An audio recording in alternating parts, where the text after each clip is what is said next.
زمین پر سب سے پہلے ہونے والی معصیت قابیل کے ہاتھوں اپنے بھائی حابیل کے قتل کی صورت میں سامنے آئی۔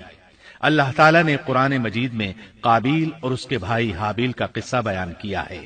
قابیل قرخت اور درشت طبیعت کا مالک تھا، جبکہ اس کا بھائی حابیل رحم دل اور نرم طبیعت تھا۔ قابیل کھیتی باڑی کرتا تھا اور حابیل مویشی چراتا تھا۔ حابیل کے نرم دل ہونے کی ایک وجہ اس کا بکریاں چرانا تھا، کیونکہ ایک چرواہا اپنی بکری کو بھوکا دیکھ کر اسے چارہ کھلائے بغیر نہیں رہتا، نہیں وہ کسی بکری کو پیاسا دیکھ کر اسے بھول جاتا ہے۔ اپنے جانور پر اس کی طاقت سے زیادہ بوجھ بھی نہیں لادتا۔ بنی نوع انسان کی تعداد میں اضافے کے لیے اس وقت ایسا قانون تھا جو اب حرام ہے، اور وہ ہے بہن کے ساتھ نکاح۔ چونکہ اس وقت کے سب لوگ آدم علیہ السلام کی حقیقی اولاد تھے اور آپس میں بہن بھائی تھے، اس لیے اس وقت کی شریعت کی روح سے قابیل اپنے ساتھ جڑواں پیدا ہونے والی بہن کے سوا کسی دوسری بہن سے شادی کر سکتا تھا، اور اسی طرح حابیل اپنے ساتھ جڑواں پیدا ہونے والی بہن کے علاوہ کسی دوسری بہن سے شادی کر سکتا تھا۔ اس کی صورت یہ تھی کہ قابیل کی شادی حابیل کی بہن سے ہو اور حابیل کی شادی قابیل کی بہن سے ہو، لیکن ہوا یہ کہ حابیل کی بہن خوبصورتی میں قابیل کی بہن سے کم تھی، اس لیے قابیل نے حابیل کی بہن سے شادی کرنے سے انکار کر دیا اور اپنی جڑواں بہن سے شادی کی خواہش ظاہر کی، لیکن ایسا کرنا آدم علیہ السلام کی شریعت میں حرام تھا۔ آپ نبی بھی تھے اور رسول بھی۔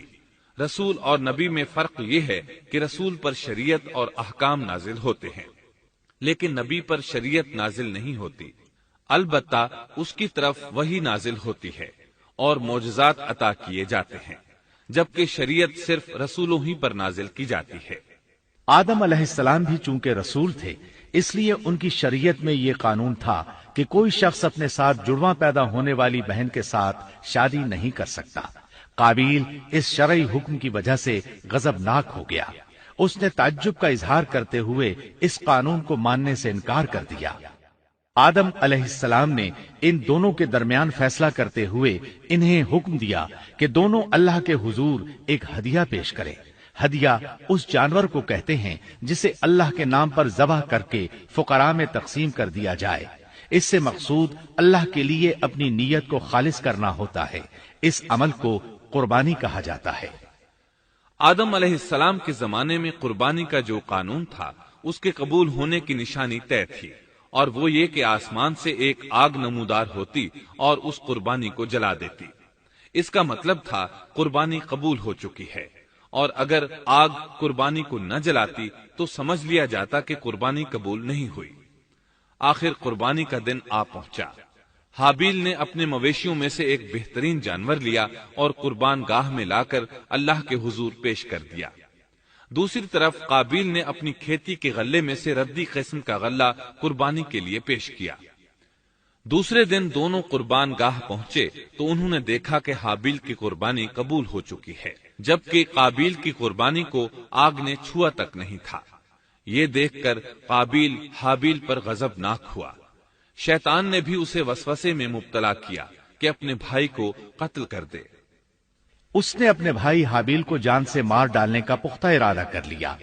اس وقت تک روئے زمین پر کوئی انسان قتل نہیں ہوا تھا۔ انسانی تاریخ میں یہ پہلا قتل ہے جس کا ارتکاب قابیل نے کیا۔ وہ اپنے بھائی حابیل کے پاس گیا اور اس سے بولا، میں تجھے قتل کر دوں گا۔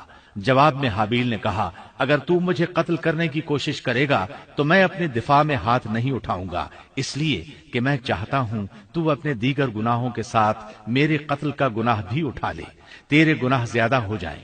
چنانچہ ایک تاریک رات میں حابیل سویا ہوا تھا کہ قابیل ایک بڑا سا پتھر اٹھا کر اس کے پاس آیا۔ اس نے وہ پتھر اپنے بھائی کے سر پر دے مارا۔ اس طرح اس نے حابیل کو قتل کر دیا۔ روئے زمین پر قتل کی ابتدا کر دی، زمین کو پہلے خون سے رنگ دیا۔ تاریخ انسانی میں یہ سب سے پہلا جرم تھا جو قابیل کے ہاتھوں ہوا۔ قتل تو وہ کر بیٹھا، اب حیران اور پریشان ہوا کہ اس کی لاش کا کیا کرے۔ اس وقت تک نسل انسانی موت سے بھی دوچار نہیں ہوئی تھی۔ آدم علیہ السلام کی اولاد میں سے اس وقت تک کوئی فوت نہیں ہوا تھا، اس لیے قابیل کو معلوم نہیں تھا کہ مردے کے ساتھ کیا کیا جائے۔ اسی کشمکش کے عالم میں اس نے بھائی کی لاش کو کمر پر اٹھا لیا اور چل پڑا۔ چلا جا رہا تھا کہ اللہ نے 2 کوے بھیجے۔ دونوں کوے آپس میں لڑ پڑے، ایک نے دوسرے کو ہلاک کر دیا۔ اب زندہ کوا مٹی کھودنے لگا۔ اس طرح اس نے ایک گڑھا تیار کر لیا، مردہ کوے کو اس میں رکھا اور اوپر مٹی ڈال دی۔ اس طرح قابیل کو دفن کا طریقہ معلوم ہوا۔ اس نے بھی گڑھا کھودا اور حابیل کی لاش کو اس میں دبا دیا۔ وہ اپنے کیے پر نادم ضرور تھا، لیکن اس نے اللہ سے معافی نہ مانگی، جبکہ انسان کے لیے ضروری ہے کہ اس سے کوئی گناہ ہو جائے تو اللہ سے معافی مانگے۔ قابیل اور حابیل کے درمیان جو مکالمہ ہوا، اللہ تعالیٰ نے اس کا ذکر سورہ مائدہ آیت 27 تا 29 میں کیا ہے۔ آدم علیہ السلام کے دونوں بیٹوں کا کھرا کھرا حال بھی انہیں سنا دو۔ ان دونوں نے ایک نذرانہ پیش کیا، ان میں سے ایک کی نذر تو قبول ہو گئی اور دوسرے کی قبول نہ ہوئی، تو وہ کہنے لگا میں تجھے مار ہی ڈالوں گا۔ اس نے کہا اللہ تقوی والوں ہی کا عمل قبول کرتا ہے، گو تو میرے قتل کے لیے دسترازی کرے، لیکن میں تیرے قتل کے لیے ہرگز اپنا ہاتھ نہیں بڑھاؤں گا۔ میں تو اللہ تعالی پروردگار عالم سے خوف کھاتا ہوں، میں تو چاہتا ہوں کہ تو میرا گناہ اور اپنا گناہ اپنے سر پر رکھ لے اور دوزخیوں میں شامل ہو جائے، ظالموں کا یہی بدلہ ہے۔ اس کا مطلب یہ تھا کہ تیرے اور گناہوں کے ساتھ میرے قتل کا گناہ بھی تیرے ذمہ لگے اور تو ظالموں میں سے ہو جائے۔ حابیل کے قتل کے بعد قابیل پر جو گزری اس کا ذکر اللہ نے سورہ مائدہ آیت 30 اور 31 میں کیا ہے۔ پس اسے اس کے نفس نے اپنے بھائی کے قتل پر آمادہ کر دیا اور اس نے اسے قتل کر ڈالا، اس سے وہ نقصان والوں میں سے ہو گیا۔ پھر اللہ تعالیٰ نے ایک کوے کو بھیجا جو زمین کھود رہا تھا، تاکہ اسے دکھائے کہ وہ کس طرح اپنے بھائی کی ناش کو چھپا سکتا ہے۔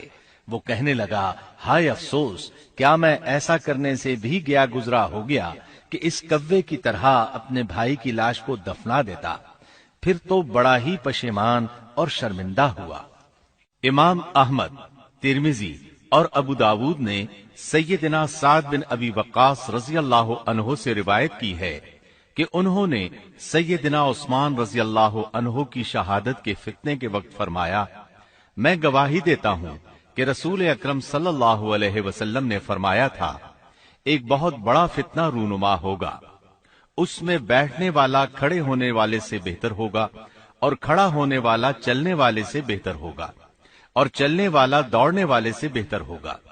کسی نے کہا اگر کوئی میرے گھر میں داخل ہو کر میری طرف ہاتھ بڑھائے تاکہ وہ مجھے قتل کر دے تو آپ صلی اللہ علیہ وسلم نے فرمایا تو آدم علیہ السلام کے بیٹے کی طرح قتل ہو جا، یعنی اس فتنے میں قتل ہو جانا، حابیل کی سنت پر عمل کرتے ہوئے خود ہاتھ نہ اٹھانا، قاتل کہلانے کی بجائے مقتول ہونے کو پسند کرنا۔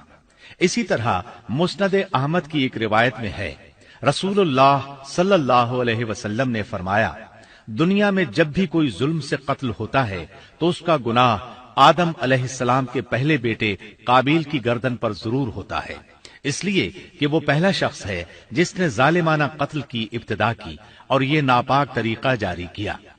اس حدیث سے اس جرم کی نوعیت کا بخوبی اندازہ ہوتا ہے کہ اللہ تعالیٰ نے اس کو صرف ایک قتل قرار نہیں دیا بلکہ اس کو ایک گھناؤنی حرکت قرار دیا۔ قیامت تک آنے والے لوگ جو اس گناہ کے مرتکب ہوں گے ان کا کچھ گناہ قابیل کے حساب میں ڈالا جائے گا۔ حابیل کو قتل کرنے کے بعد قابیل نے اپنی بیوی کو ساتھ لیا اور دور دراز نرم زمین کے پاس جا کر رہائش پذیر ہو گیا اور آدم علیہ السلام کے سامنے تک نہ ہوا۔ آدم علیہ السلام پہاڑوں کے قریب ایک بستی میں رہ رہے تھے، یہ ان سے بہت دور جا بسا تھا۔ اس طرح قابیل کا آدم علیہ السلام سے رابطہ بالکل ختم ہو گیا اور اس سے ایک نئی نسل کی ابتدا ہوئی۔ فحاشی اور اریانی کو ان کے ہاں عروج حاصل تھا۔ عبادت یہ لوگ اگرچہ اللہ ہی کی کرتے تھے لیکن آدم علیہ السلام کی شریعت کے خلاف بے حیائی کے دل دادا تھے۔ تقوی کی قلت، احکام الہی کی نافرمانی اور فحاشی کا فروغ ان کے شب و روز کا معمول تھا۔ اس کے بعد لوگ دو گروہوں میں تقسیم ہو گئے، شریر اور برے لوگ قابیل کے ساتھ مل گئے اور آدم علیہ السلام کے دیگر بیٹے اور نیک لوگ آدم علیہ السلام کے ساتھ مل گئے۔